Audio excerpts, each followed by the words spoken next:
Alam mo ba na may mga lalaki na mas pinipiling umuwi agad kaysa maglakwatsa? At madalas, sila pa yung hindi naiintindihan. Pero ayon sa psychology, sila pala yung may pinakamataas na level ng emotional maturity. Isipin mo na lang, isang lalaki, buong araw nagtrabaho, binuhos ang oras at lakas para sa pamilya. Pagkatapos ng nakakapagod na araw, imbes na maghanap ng ingay at distraction sa labas, mas pinipili niyang umuwi.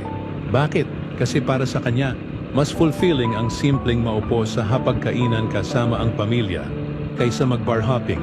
Mas masarap para sa kanya ang manood ng TV katabi ang asawa, magayos ng sirang gamit sa bahay, o simpleng mahiga sa sofa habang magkasama. Kahit walang salita, basta ramdam ang presensya. Para sa kanya, hindi na kailangan ng ingay para maramdaman na buhay siya.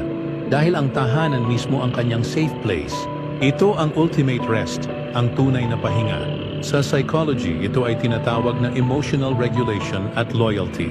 Ang lalaking, kahit pagod na pagod, pipiliin pa ring umuwi.